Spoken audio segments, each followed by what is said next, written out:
All right, Neil, thanks for being here. Really appreciate you doing this. You have a book out, and we're going to discuss a little bit about that. So why don't we get into just giving the audience a little bit of your background, a little bit of blurb about yourself, and maybe about your book, and we'll just start going from there.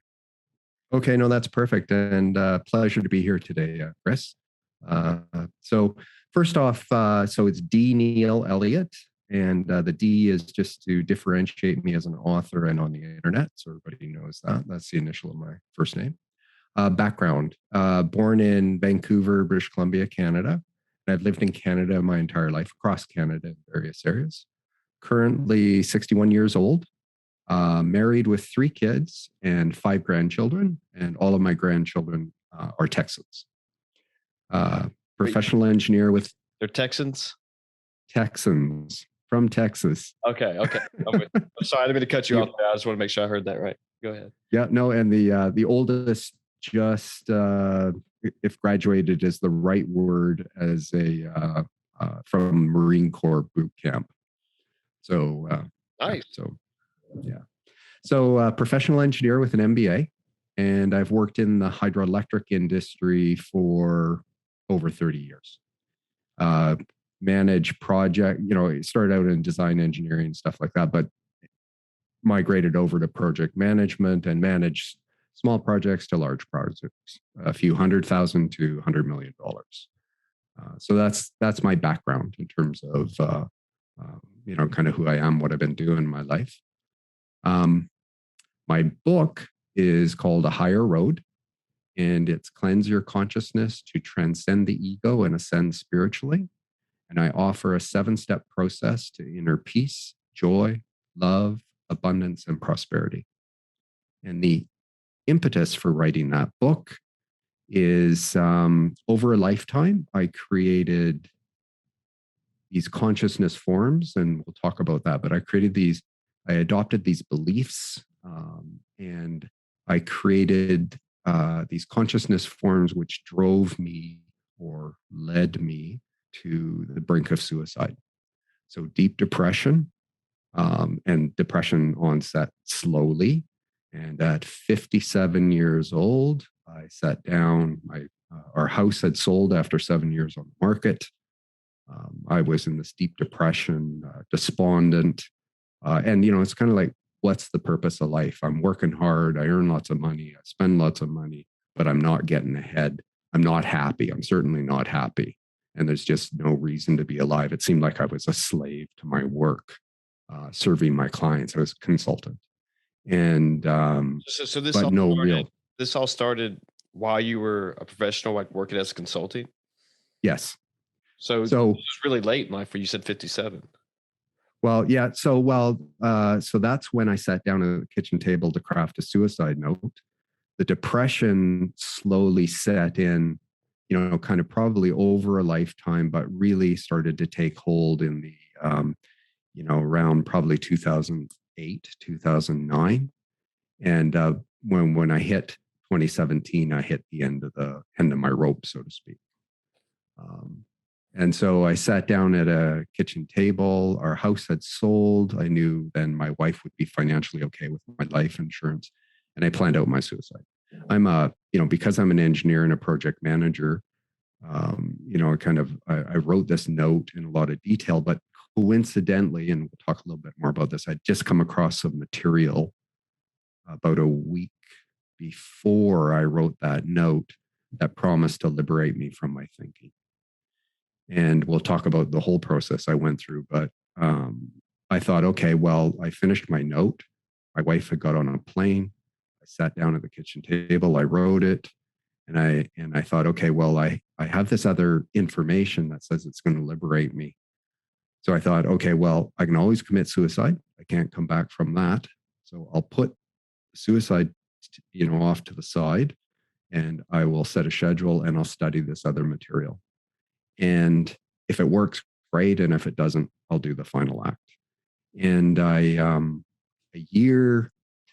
almost a year to the day of studying this material and practicing the things that in these 7 steps, I changed my life. My consciousness entirely changed I woke up one morning and I was full of love. I was full of peace. I was full of joy. It's just like I had an entirely different outlook in life. And I wanted to share that with everybody. And I thought, well, if I wanted to stand on the rooftops and share that with everybody. And I thought, if I do that, people are going to think I'm some kind of nutcase. So it took me a couple of years to kind of figure out, okay, probably the best way to do this is to write a book. And so I've written a book, and my goal is to help people understand how they create every event, how they create every tomorrow in their life, every event that comes into their life, everything that comes into their life, they are the creators of it. And when you understand, my book bridges this gap between spirituality and science. So I use science in the book. We'll talk about that, but I use science in the book to get everybody up to the same speed. And then this gap is bridged between spirituality and science. And I give everybody this 7-step process that I followed, in the hopes that, if somebody reads my book and, they're in a state where they would like to transform their lives, that if they decide to follow this process, they can have the same outcome or even a better outcome than I've achieved. So that's the impetus for writing the book. So all your life, did you have these dark thoughts, or it just came randomly just at that age we just mentioned earlier, like 57 or whatever it was? Or does your family have a history of depression No, well, not that I know of. So, so depression for me, I started, as a youngster. So here's the thing: when we're little, when we're first born, we're kind of a baby if it's born into a family of means. So it has food and clothing and well looked after. Is really this embodiment of joy. It's just this happy little thing, and as the brain develops, so at age 5, the brain has this process where it can start to discern and make decisions for itself. But up until that age, all it's really doing is absorbing everything that's around it. It absorbs the emotions of its parents or anybody that comes in connection with it.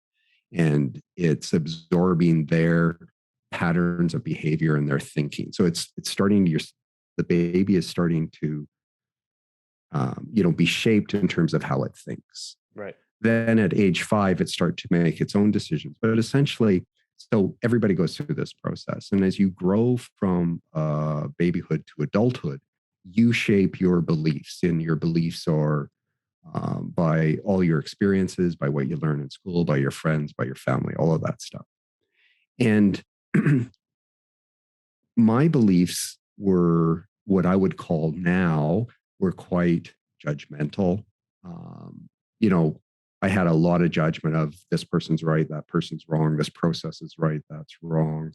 These people are right, that person's wrong. And we see this, it's prevalent in society today, especially with all of the dissension, and politics is a good example of where this dissent is.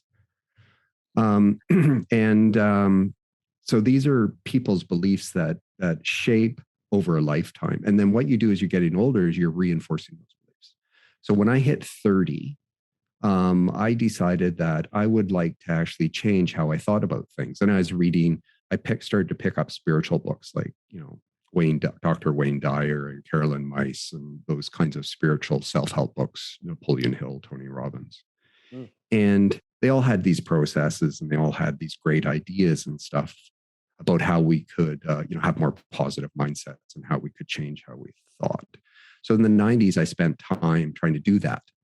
And I still had these very judgmental thoughts. And I worked in an industry which is sometimes driven a lot by politics.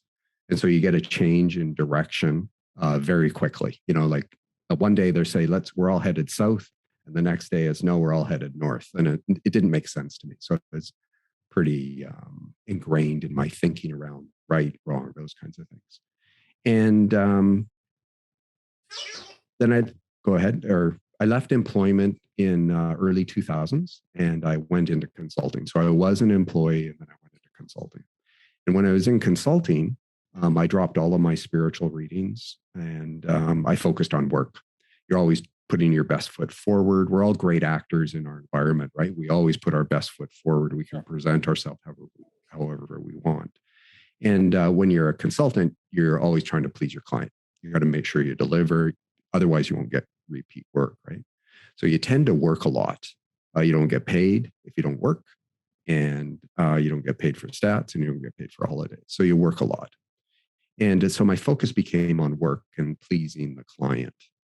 And still putting up with all of the changes in the politics of working in a large organization and still having these thoughts. So my thoughts were pretty ingrained in terms of, judgment of right, wrong, good, bad, true, false. And so that is really, to answer your question, this depression creeps in very slowly over time due to how we think. And so for me, the real answer is it probably started, when I was in my teens or in my 20s, but I didn't actually know that I was even doing this to myself till I was probably 2011 or 2009, 2010, somewhere in that range. And I started to go into this more of a depressed state. And the depression is really slow. Like you don't really notice it. It just builds slowly. And then one day you kind of go, like, I'm just like, what's the purpose of life? And when you start asking those kinds of questions, like, I'm tired of this. I'm not happy.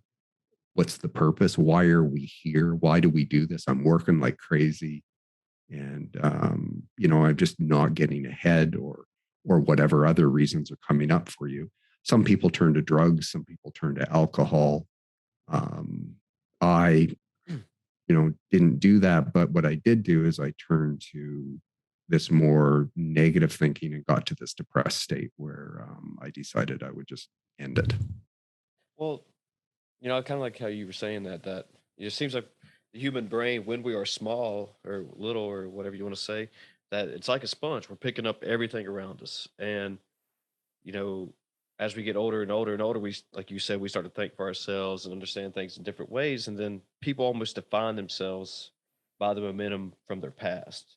And, and I can speak to this that, with regret or failures in your life, and people start to define themselves by by those failures, it seems. And when you said it creeps or it sleeps in on you like that, it just little by little, I don't think people realize, but if you keep thinking about those failures and, things you did wrong in your life, whatever, it's just going to keep, you know, it's like a snowball effect, just getting bigger and bigger and bigger. Start waiting, coming on you harder than what you expect. And like you said, wake up one day and you're like, whoa, why am I doing this? And, like I said, personally, I tend to think about that myself. It's like, why didn't I call that girl back? Why did I miss that shot at the basketball game? Why didn't I, go to that person's party? Whatever. It could be X, Y, and Z, whatever you want to say. But it creeps up on you. Like you said, it's hard to, you got to take a minute, take a breath, step back and actually think about what's going on here, I guess. And I think a lot of people, especially in today's age, are not doing that and really learning about themselves. I mean, what are your thoughts? Well, so yes, I agree with exactly what you said. I think that we judge ourselves harshly, but we also judge others. Sure. And this is just how we, and we'll talk about this. It's the mechanisms of the ego, but we are in this pattern for we're here with a purpose. Each of us are here with a purpose. And this process of how we think and what we think is actually a tool of creation to enable us to actually wake up and realize what we're doing to ourselves. And that may be this lifetime, it may be a future lifetime. But so when we grow from babyhood to childhood, so when we're a baby, so we're going to talk about this in a way which may be a little bit surprising for some people, but when we're a baby, we are connected to our source of being. So it doesn't matter whether you want to call it God, Yahweh, Allah, source of our being, the infinite, the divine, whatever you want to call it, it doesn't matter. There's only one creator, and we're connected to that creator. We're an open channel for that creator. But as we grow older, what we do is we shut ourselves off from the light and from the connection of this creator through our ego. And I'm going to talk about how the ego is developed. So the ego is created at the time of conception. Okay. And it's the tool of creation. So now what I'm going to do is I'm going to segue, and I'm going to talk a little bit about the book, if you don't mind, give everybody an overview, and then we'll get into some of this stuff if that seems to make sense. Yeah, that's great. Okay. So the book is really, so here's my recommended way to read the book. You read the book from cover to cover. You understand the process in its entirety. And then you make a decision for yourself whether or not this makes sense to you. And if it does, you can go back and start with some of the science information that we talk about and that I recommend people to read, or just directly with step one. So the first part of the book is really an overview of what you're going to learn and how I got to that point of writing that suicide note. Just to clarify, I know your book, you have a 7-step process. This is the first step? No, it's not. So this is just recommended. Read it, understand the process in its entirety. Sorry, go ahead. Yeah, and then the book has 5 parts. So the first part of the book is really an overview of what you're going to learn and how I got to this point of suicide. Crafting the suicide. The second part of the book is a memoir of my life, and I'm a very private person, but I was quite candid with this memoir because what I want to do is I use my life as an illustration for people about how their thinking and their feeling creates their reality. We let our externalities drive what we think and what we feel. And really life, at some point you wake up and you realize that really life is a journey within. And everything that you think is true, right or wrong, true or false, good or bad, is really just a belief. And so we'll talk a little bit about that in a minute. So I use my memoir as an illustration of how my thinking and my feeling created these circumstances in my life that I reinforced over time. And that drove me to this depression and kept me locked into this way of thinking. And part 3 of the book is really science. And it is designed in a way to get everybody onto the same page and get everybody familiar with the things that I'm talking about. So I'm not talking about science as an engineer talks about it with math and calculations and theorems. These are concepts that everybody will understand. Okay. And then what I do is I share some authors that I had read, which helped me be able to change the way I thought about things. So part 3 is this science section. Part 4 is really around mind and matter. And this is starting that bridge between spirituality and science. And I provide this blueprint document that I had mentioned earlier. I've gathered it all together into a document that I provide people for free. It's a PDF document. I provide people that document for free after they've read A Higher Road and if they want to follow the 7 steps. Okay, now I'm with you. And then part 5, so I provide some excerpts of that just to give people a taste of what they will learn by, kind of reading this blueprint document. Then part 5 is my personal experience as I followed these 7 steps. So what happened to me over the first year as I followed these 7 steps. And so if you read my book cover to cover, you understand the process in its entirety. You'll understand my experience of that process and how it shifted my beliefs and my thinking, and got me to this place that I am today. So, so if we jump back and do you have any questions, Chris, at this point? Well, no, we can keep going, but yeah, my first question, like with regarding the book, like you said, you talked about the 7-step process. I was going to ask you, what's the first step, and kind of go from there. But we can jump back to before that. That's no problem. Okay, well, let's jump back a little bit further. I want to talk about science a little bit, and then I'll introduce you to the first step. Okay.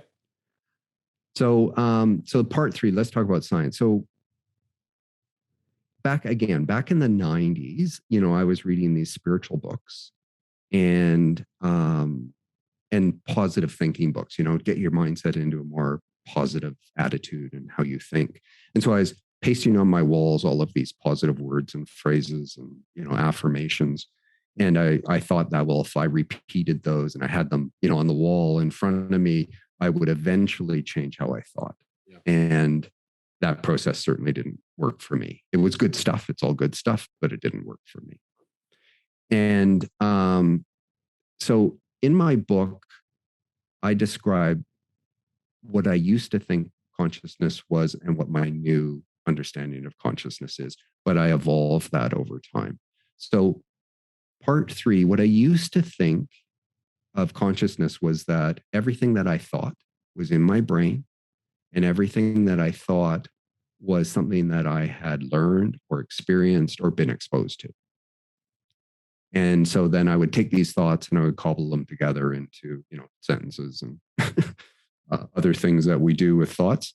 But one thing I did notice was that if I watched a, kind of violent film, or if I was reading maybe perhaps a murder mystery or something like that, or if I had a bad experience during the day, this bad basketball shot, or an argument with a boss or somebody like that, it would affect my sleep at night. I would wake up and I'd mull that over. And then, I got in this process of also dreaming up all kinds of things I could worry about that really weren't in my life, but, I created them anyway.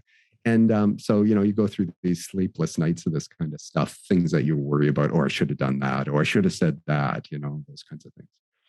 And I used to think that was all in my brain. But what I came to understand is that consciousness is not only in our brain, it's all around us. It's in us and it's all around us. And my current thinking of consciousness is that these thoughts go by. It's like they're in a stream. They pass by us. We do this in a nanosecond. We take a thought, we look at it, we decide we like that thought, we dwell on that thought, we'll ponder that thought, we'll keep that thought. We grab another thought and we go, no, we don't like that. We throw it back in the stream and away it goes. And it's this process that we have created over a lifetime that we have reinforced. And the things that we watch and the things that we read and the things that we think about, we just keep reinforcing. So all of the newspapers with all the negative stories and sensationalism, all of the political conversation that goes on, and this, you're right, we're wrong, we're the right party, you're the wrong party, those kinds of things. Anything that's happening in the world. We take this, we mull it, and it bothers us, and it shapes how we think. And these are just thoughts that we choose. So the first thing I introduce people to, and this is this concept of consciousness, and then I introduce you to another author that has written a book, and it's around mind and memes.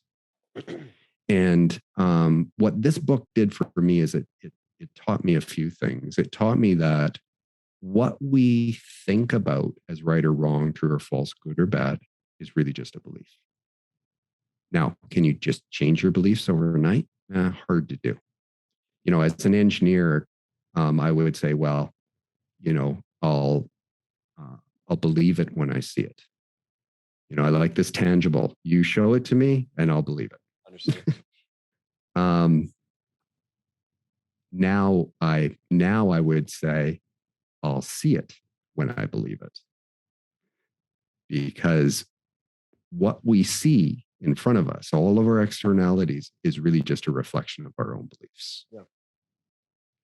And so the first thing this mind and memes, and the other great thing about this book is it describes memes and how we inadvertently share them, and how it affects how we think. And then, of course, because there's a lot of clever people out there, there's designer memes that influence what we think. And we just spread these willy-nilly, especially with they're prolific on the internet these days, right? Yeah. Both good and bad. So then the next book that I introduce people to as a recommended read, don't have to read it, but it was a book that is based in science, and it essentially describes in really clear language how our thinking and our feeling affects the expression of a cell. And the expression of a cell is the work it does. So we can, through our thoughts and our emotions, make our cells healthy or unhealthy. And this book describes that and how that works. And it's all backed up with science and research. Easy read, good read. So again, we're not into math and those kinds of things, but it's described in a way which is good. So that's another thing. So how we're thinking affects our biology. And then I read some books on that I introduced people to, again, for their pleasure, if they want to read them, is around mind and brain. And these are books that describe neuroplasticity. And neuroplasticity is the ability for us to grow new brain cells and rewire things that are in our brain. So especially for people that maybe have had brain injuries, science has now discovered that there's methods and processes that people can use to mitigate those brain injuries and rewire their brains. And neuroplasty, science used to believe that brains were this fixed thing that died over time as we grew older. And in the 60s, they discovered that no, that wasn't true. You could actually grow new brain cells as you get older.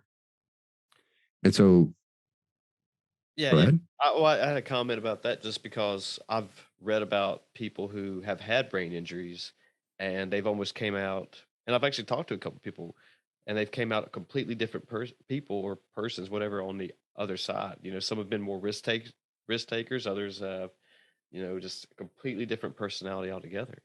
And some of it has led to their success, and some of it's just led to more problems that, some of them, I don't think they could do math anymore or something like that. It was something small. But yeah, I mean, it's, talk about neuroplasticity. It's weird how the brain will just rewire itself like that, especially after, certain head injuries. I mean, we can see it from, football players too, and CTE protocols and whatnot. So I just want to throw that in there. So yeah.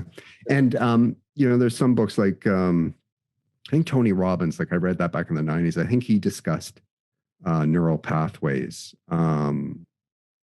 and how we reinforce them over time. So when you have a thought that comes into your brain and it's one that you've reinforced, it's got this direct link in your brain. And so you kind of get into this mode of thinking. To break down that neural pathway, you have to kind of almost atrophy that neural pathway to grow a new pathway.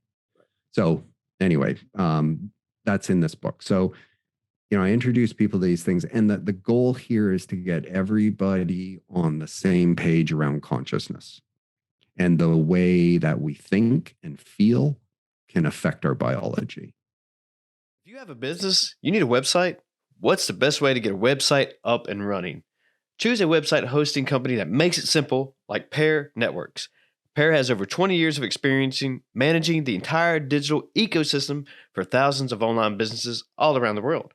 Pair makes it easy for you with do-it-yourself website building tools and features, including simple drag and drop page design. And they have a guaranteed US-based support technicians ready to help you whenever you need it, 24 hours a day, 365 days a year. Right now, when you sign up with Pair Networks, you will receive 1 free month of web hosting. See for yourself how easy it is to build your website for free. Visit pair.com/free to get your first month of website hosting for free by using the code QUICKSTART. That's pair.com/free, promo code quick start to get started today. Okay, so why don't you ask your question? We'll carry on. Thank you. Consciousness is all around us. And do you believe, or what are your thoughts on that? So, like, say this desk, for example, do you think it would have like a memories or a consciousness in itself? Just, and I know it's probably no way of ever learning that or knowing that, or even a desk that was made in World War or whatever, or Revolutionary War. I mean, and it was carried on throughout history. I've heard some people talk about, there was memories built into that table, and they may not be able to tell us those memories, but they were basically just saying that consciousness is in everything, not just, even things that we don't say that are alive. And I was Okay, so yeah, so might be a little far fetched, I know, but I thought it'd be kind of interesting too. No. And we'll talk a little bit more about this, but I'll give you an answer to your question.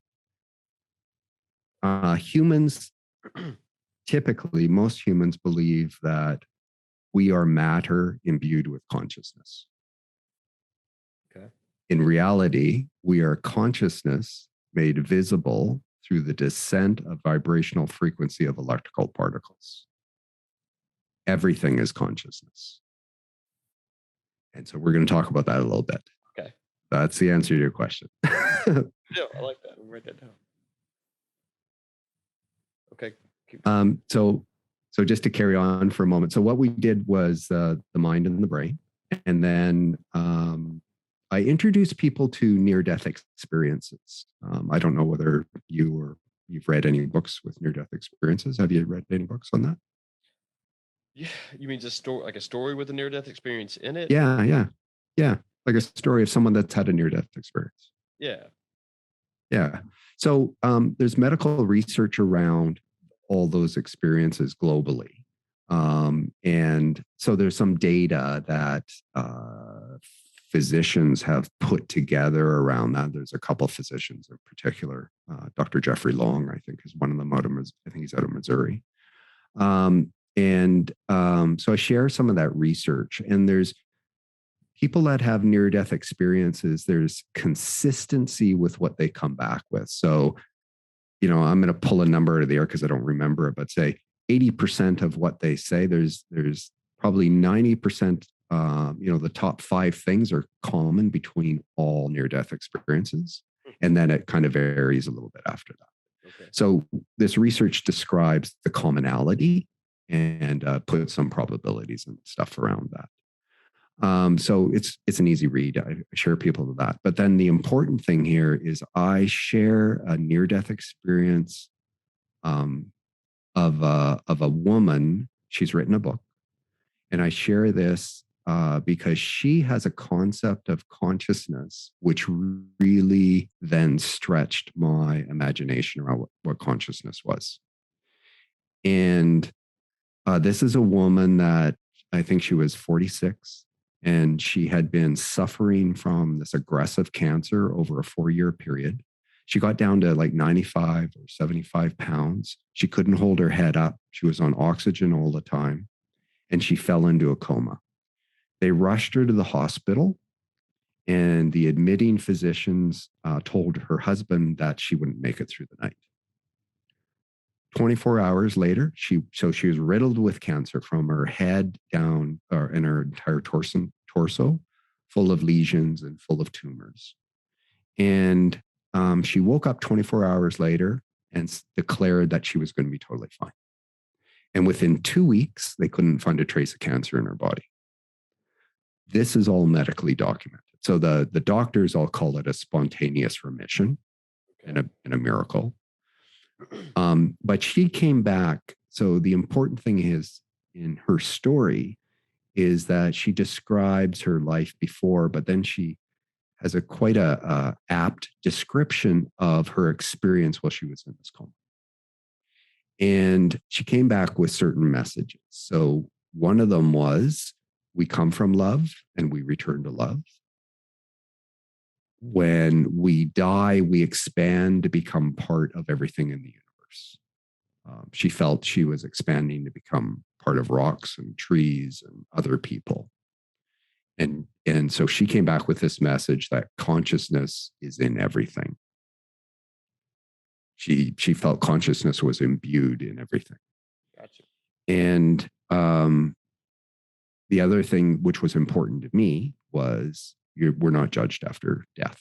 So no matter what you do here, you're not judged for it after death. All she experienced was unconditional love. So no right, no wrong, no judgment, just pure unconditional love. And then she describes a whole bunch of other things, and she has a bunch of other messages that she shares. So this is an important read for people. I highly recommend they read her book. So again, I direct people in a higher road to consider reading this book as well. So this actually is part step one. This is step one of the 7 steps. Because what it does is I've built this scientific understanding for people to have a commonality and a common language. And then this stretches what people think about consciousness if they read this. And it's quite a story, miraculous story. So now let's talk about, then in the next part of the book, I introduce people to this blueprint document. I don't tell anybody what this blueprint document is, because you need to be in a certain mindset to be able to accept this document. Its branding would make me run. So under normal circumstances, I would have never read this information because of how it's branded. And my goal is to get everybody as open as possible with their thinking so that they will be receptive to look at this document rather than reject it out of hand. It's like a very positive mindset for it. Pardon me? Very open, very positive mindset. Is that what you're saying? Yeah, so you need to come at this document like a little child, full of wonder and joy and curiosity and no prejudgments. Makes sense. And so what I want to do is, my goal is to get people to that point so that they will be receptive of this information. Sure. And then, you read it. When you get through the 7 steps, you can decide whether this is something you want to pursue or not. Your choice. No right or wrong, just a choice. So let's talk about consciousness, because now we're going to bridge this thing of spirituality and science. So consciousness, or what we know today, I already told you that my belief, my current understanding of consciousness is that we are all, everything is consciousness. Right. And we are materialized through this descent of vibrational frequency of electrical particles. And so let's talk about what science knows today. So what science knows today, and we know this now, is that there's nothing solid under the sun, nothing solid in the universe. At a subatomic level, we are all just energy. And we know this intellectually from science. It hasn't necessarily seeped into our consciousness, but we know this from science. So, atoms are built of a proton and electrons, and the electrons they disappear and they come back. But really, when we get into quantum physics and stuff like that, we now understand from science that everything is just energy. And what science believes is that there was a Big Bang, and that everything we know, everything that we see in the universe came out of that Big Bang, including electromagnetism. They say electromagnetism just is. And this electromagnetism and energy particles just randomly got together and formed atoms. They fuse, so they call it fusion. I think you have to be a scientist to understand fusion, but they talk about fusion, and that you fuse to create atoms and particles that we know about, things that we know about, and that these atoms randomly got together and created a living molecule, and these living molecules got together and created the first living cell. Okay. And so the question becomes, when did consciousness first creep into living matter? And so let's talk about a body, and we'll talk about cells. And everybody knows this, but just a little quick thing on it. So, the sperm fertilizes the ovum, and and we have one cell, and it divides into two, and it divides into four, and so on. And this intricate thing of building the body happens. We know from science that every cell has the library of information for the entire body. Okay. The only difference between cells, a heart cell and a lung cell, or a cell that builds an ear, or a skin cell and a hair cell, is the work it does. These cells work together harmoniously in the work that they have to do to build what they're building and to repair and maintain it. And they never intrude on each other's work.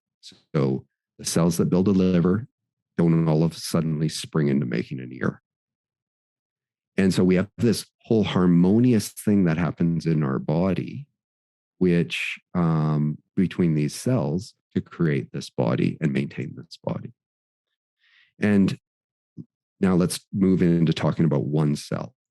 So the cell is this kind of miraculous thing that has this permeable membrane around it. And this permeable membrane, all of this we know from science, this permeable membrane will accept the right nutrition and only the right nutrition to be able to digest and use. And it discerns the toxic waste buildup, and then it gets rid of it, ejects it through the permeable membrane. This is the hallmark of consciousness, a consciousness awareness of, I need that kind of nutrition, a consciousness awareness of, oh, this is toxic for me, I need to get rid of it. And so when you think about this, then it's like, well, where is it getting that directional energy from? And then if you can go back, so there's got to be consciousness in a cell in order to do this. Sure. So then you go back and you say, well, if it's in the cell, why wouldn't it be in the living molecules that got together to form a cell? And if it's in the living molecules, why wouldn't it be in the elements that got together to form a living molecule? And if you can go back that far, then the question is, well, if it's in the elements, why wouldn't it be in the electrical particles that formed to make an element? Okay. So materialistic science can't explain this stuff, but what we look at it, if we look at it logically, we have to say there's got to be some directional force in all of those things, which is promoting it to get together to build these things. And you think about cells are repeated in a billion different ways throughout the universe, throughout Earth, in various forms. You know, they're the teeth of a crocodile. They're in us. They're in birds. They're in everything alive, and they're repeated, and it keeps our this whole life of plants and insects and animals kind of repeated and stable over millions of years. And if you look at evolution, and you think about any adaptation in the body that happens over time through evolution. So if you looked at Darwin's stuff, you would come to understand that any adaptation is always purposeful and always helpful to the entity that it adapts on. You can grab a drink of water. Go ahead.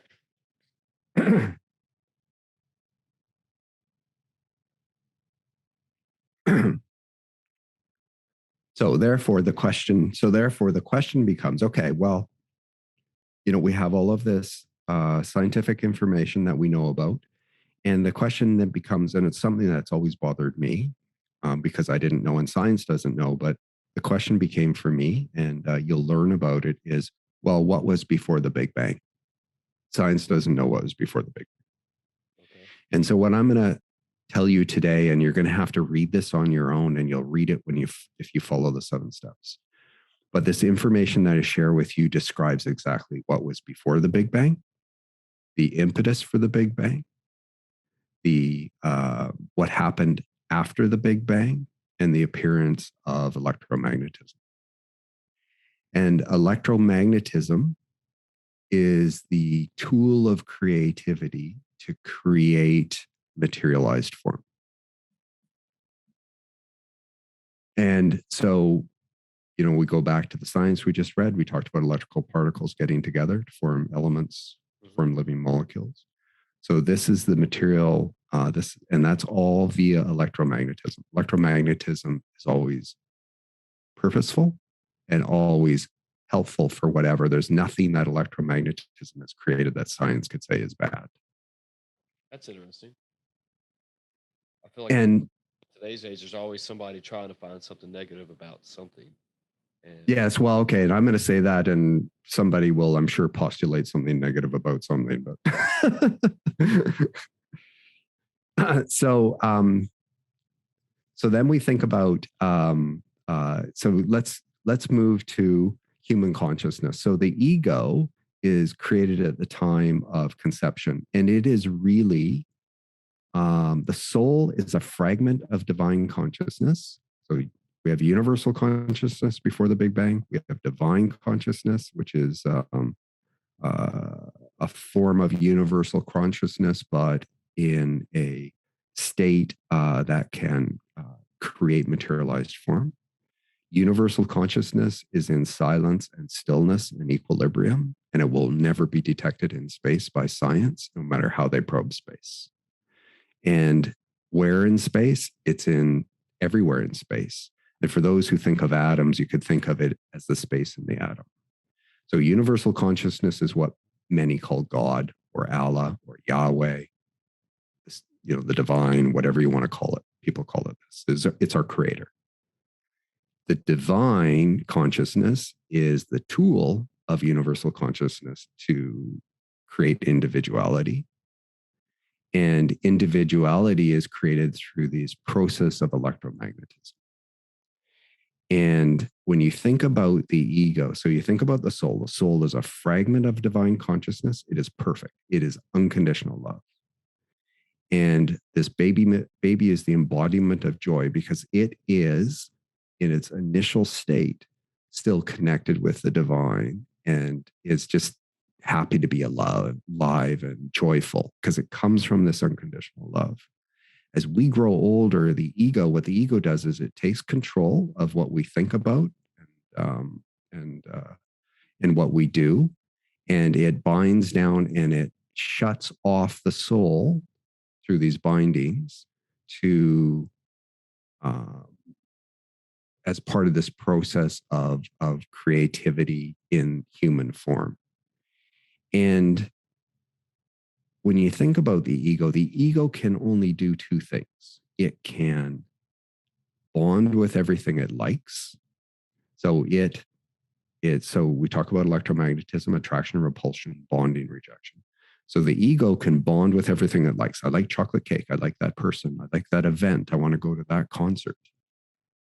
Those kinds of things. I like that house. I like that car. And it rejects for safety and security everything it does not like. I don't like that person. I don't like that event. I don't want to go to that country. Don't like this. Yeah. Don't like that kind of food. So it's the only mechanisms that the ego has. The difficulty with this is that we are not difficulty, but the process of this is that we think with electrical impulses in our brain and we feel with magnetic impulses in our nervous system.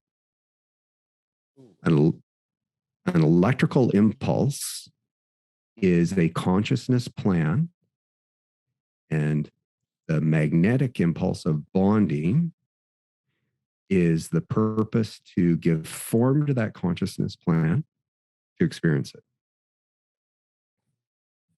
So everything you think about in the universe does not differentiate between I like and I want and I want to have this and I love it and I hate and I don't want. Anything that you think about is an electrical plan, and you reinforce that electrical plan and magnetize to itself through your emotions. So an emotion of love or an emotion of hate, an emotion of joy, an emotion of disdain, all of those emotions do the same thing. They bond this electrical thinking into this plan, and they eventually magnetize to themselves a like thing. So these like experiences come into your experience, maybe in an hour, maybe in a day, maybe immediately, depending who you're talking to, but maybe in an hour, maybe in a day, maybe in a year, maybe 5 years, maybe 10 years, maybe 30 years in the future. And you will likely, unless it's one of those immediate things where you're having a conversation or a reaction by somebody, you will likely not be able to connect your thinking to what you're experiencing. But it's only through the lessons of suffering will the journeying soul gain self-knowledge to retain individuality after it's discarded the ego. Your process here in this school we call Earth, over time, you will be reincarnated in varying genders, in varying places of origin, in different skin colors, in different experiences of wealthy or poor, educated or uneducated. Sometimes lifetimes you may be on the street. Some lifetimes you may be living in a mansion. All of these things are designed for your soul to learn the lessons it needs to learn. One thing that the NDE person I talked about earlier came back with, one message was that we're unified after we die. And we are unified in divine consciousness. Our souls are unified in divine consciousness, but this electromagnetism and the ego is designed to create individuality for you, for us to experience these varying things that we experience here on Earth. Your soul is always trying to return to the love, the unconditional love that it came from. And so it's always prompting the ego to do things that make it feel happy, make it feel secure. So what we do is, for example, is you might go, oh, I really want a new car. Oh, and I love that car. Yeah. So you create a goal and you go out and you get that new car. And you're really happy about that new car when you get it, right? Over time, it starts, the happiness starts to wane, becomes dull and boring. You show it off to your friends to get another little boost of, oh, look at this nice car I have. Happiness. It's temporary things, right? Yeah. So what we do, we end up in this lifetime of just chasing goals to try and get back to our state of happiness. But the ego only has these mechanisms of bonding rejection to get us there, keep us safe, or try and attract things that we like. Mm-hmm. And what we need to realize is at some point, each of us will wake up when the time is right, and we will understand that what we really need to do is have this journey within. And this journey within that I describe in the book and take people through with this 7-step process is to really cleanse our consciousness of all of these negative things that we think about and perpetuate in our life, and to help people rebuild their consciousness with qualities that are consistent with the source of our being. And when you can do that and you understand the process of how to do it, so first you'll gain the knowledge and you'll make a decision for yourself. And when you have the knowledge and you have a process to make it happen, then you can make a choice of whether you want to carry on with your life the way you currently are, or whether you actually want to go through this process to connect back with the divine and to cleanse yourself of the things that is creating the current lifetime or your current situation that you're in. And it doesn't matter whether you're, ill or healthy or happy or depressed, or whether you're on the street or you're in a mansion. We know people that are materialistically wealthy. They live in these big mansions, and they look like they're on top of the world. They have everything because we're all great actors. But inside they're a mess, and they may turn to drugs. They may turn to alcohol, whatever they turn to, or they may be just self-destructive. So anything to get them to escape reality, basically. Yeah, essentially. That's it, right? To escape your thinking. And so this is a process. So I describe this as I go through this process of this cleansing and rebuilding. And this is described in my last chapter. And I can tell you that you will learn to meditate, and you'll learn the purpose of meditation. I tried it in the 90s, and I kind of kept with meditation sporadically. But I never really truly understood the reason to meditate, what the purpose of meditation was. There's lots of people that talk about, it calms your nervous system, and it does this and it does that. Oh, yeah. But the real reason to meditate is to go into silence and stillness, and to go through a process where you can connect back with the divine. And when you can connect with the divine, you will get help with your cleansing and your rebuilding, and your life will totally transform. Neil, what is your meditation practice? Do you sit in a room and in silence for 15 minutes every day, or what is it? So you can start with whatever you like, 5-10 minutes a day, and build to whatever you like. So my meditation practice is, what you need to do is you need to learn, and you will over time. And this is where learning audio helped me, because it helped focus my mind. You need to learn over time how to entirely stop your thoughts in your brain. And people will say that's impossible, but I can tell you it is not. But it takes practice. And so what you need to do is get your thoughts to totally disappear, essentially. You go into the silence and the stillness, and you open yourself up to higher levels of consciousness. And over time, you will feel these shifts in consciousness. And you do this consistently, and you do it in the way that needs to be done for this practice. And over time, what will happen is you'll start to build new brain cells at the top of your head, underneath your skull. And this creates a little opening in your head. I didn't know what that was. It was about 7 months, and that started to open. And then I finally figured out that's what's going on. That opening just grows and grows and grows when you keep with this. And then what will happen is you start to feel this inflow of spiritual energy into your head.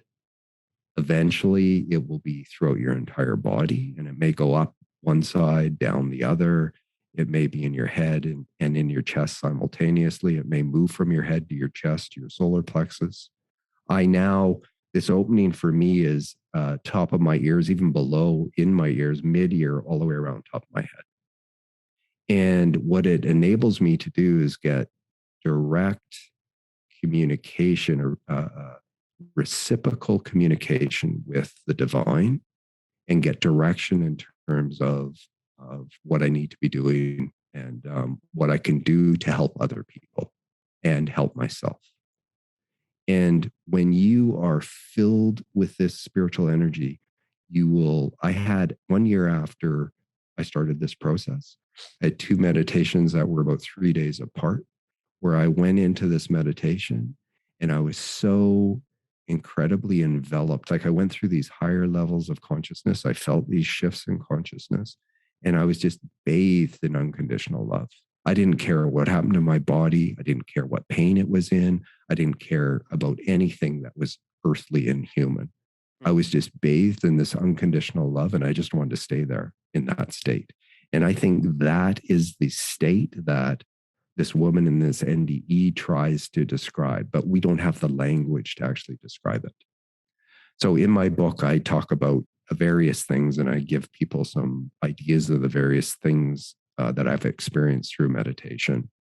So to answer your question, though, right up gun, my practice is to meditate every morning, and I meditate between 90 minutes and 2 hours every morning. Wow. Impressive. Up without fail. Every day without fail. Every day. I used to get up. I used to kind of do it when I got up in the morning. And then what I realized that if I start to engage my brain and other things, I'm thinking about that, and I can't get into the state of silence and stillness. So then what I started to do is I got up at 4 or 4:30 in the morning before anybody else got up, get a cup of coffee, get myself, go to the washroom, get coffee, get settled in a reclining chair. You don't need to, you're not sitting in some lotus position. What you want to do is you want to get into a position which you're totally relaxed in, where you can relax your head and your neck.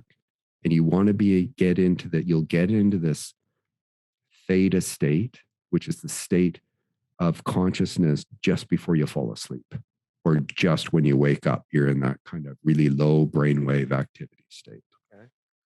That state allows you to connect with your subconscious, your unconscious mind, and it also puts you in this state where you are receptive to different spiritual energies. So our source of being radiates unconditional love to us constantly, unstintingly, consistently. What blocks us from feeling it is the low vibrational energies that we are as humans and that we create with our ego impulses. And so you need to go through a process where you get yourself into this state where you can make this connection. And I can tell you, if you do this and you follow this process, I firmly believe you will have an entirely different outlook on life. Like after I made these shifts, about a year after, it's like everything that I've amassed over my lifetime. We buy so many things that, are great. And then where does it go? It goes in the attic or the garage or in the corner somewhere. And we hardly ever use them.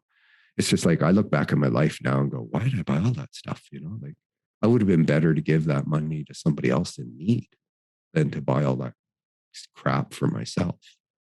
I just wanted to rid myself of everything. And I'm still going through that process of ridding myself of stuff. But anything that I'm not using, I think somebody else can use it. I give it to the Goodwill. I give it to somebody else. Just downsize. The less I have, the happier I am.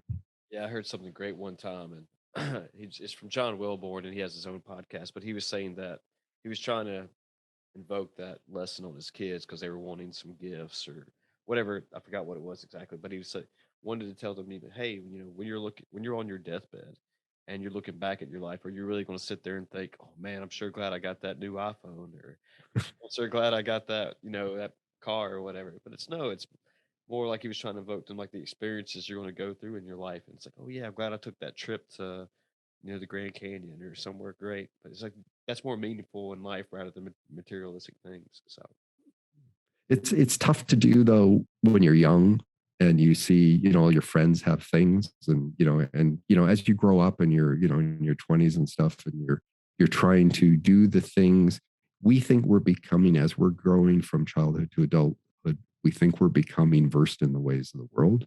And really what we're doing is are locking ourselves into our current mindsets and how we think, and we're blocking out the spiritual energy, out the divine. And at some point, this lifetime or another lifetime, you wake up to the fact that this is what you're doing to yourself. And my book is designed, and I share this information that explains exactly how and why in a very easy to understand way about how and why we do what we do to ourselves until we wake up. And it gives you the tools to change your life if you want to. If you don't want to, no problem. Just carry on like you are. kind of going back a little bit, but it's almost society tells us that, by obtaining certain things, like nice car, nice house, nice watches, that, it's a sign of success that you've had in your life. But it's almost like a status symbol, but it's, and everyone has their own views of success or whatever, but it's almost imprinted that, hey, you have to get these things in life in order to be successful. And that's what people strive for. But that's not always the case. I mean, Yeah, well, and it's part of this mechanism. It's part of the tool to create this individuality, and and quite frankly, since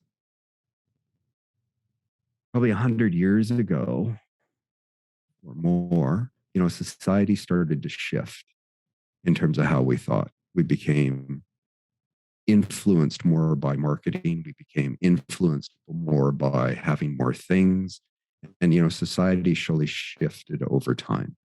And nowadays we're conditioned, and, TV or film or other things, that social media, young kids are conditioned to want these things sure. or to, pursue have these kinds of pursuits. When I grew up in the 60s, I mean, we had a black and white TV.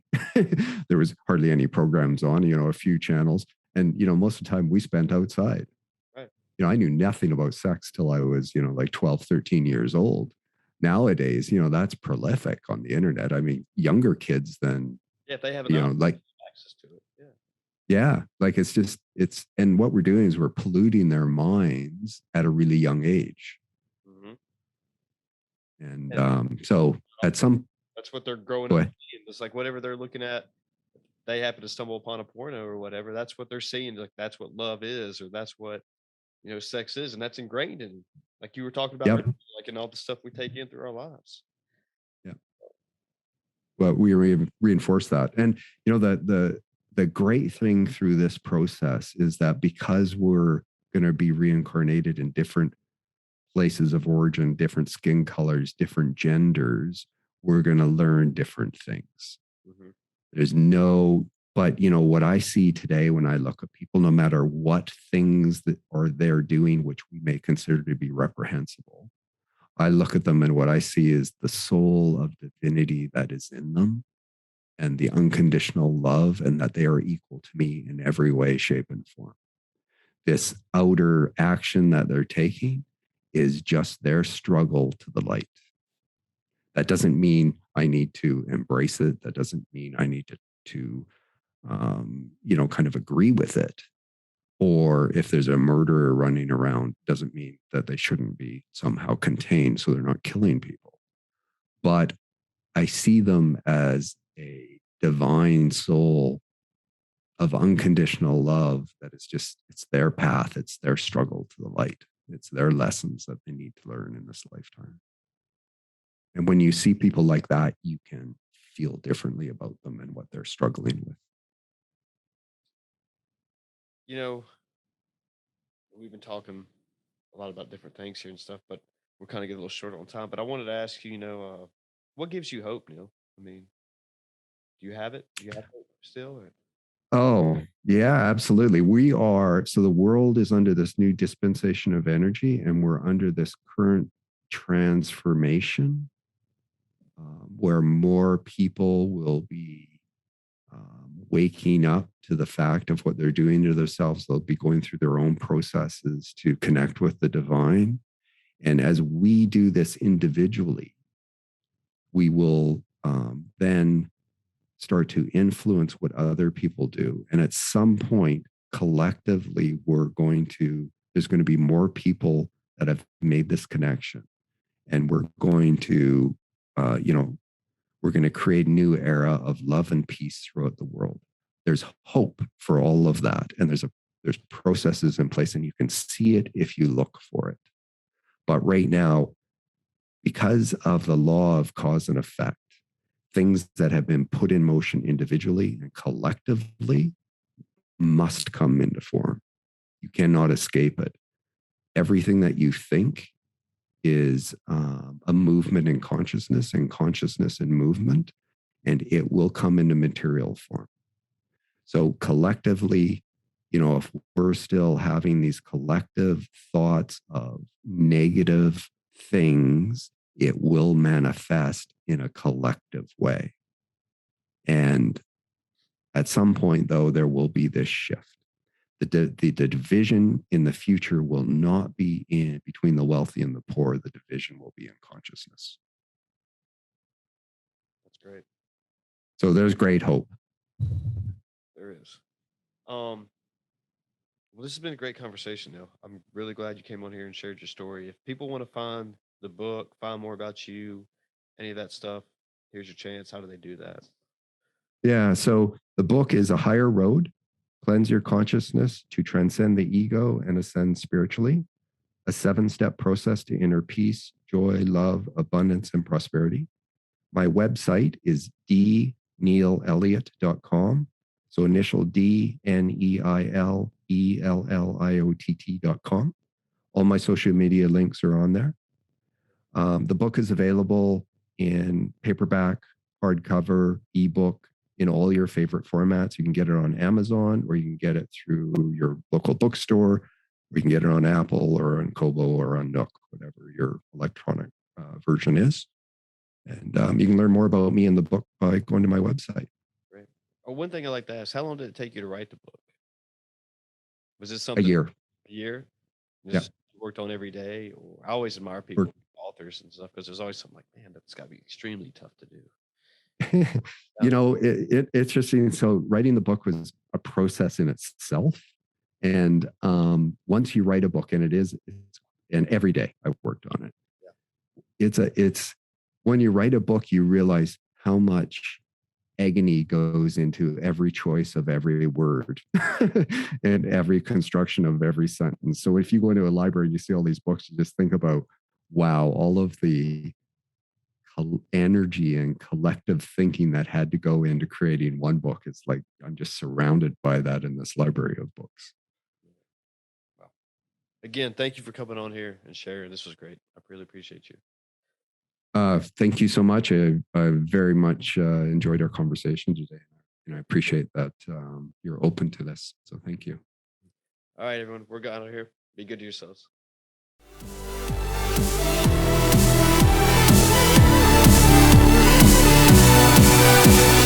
She walks the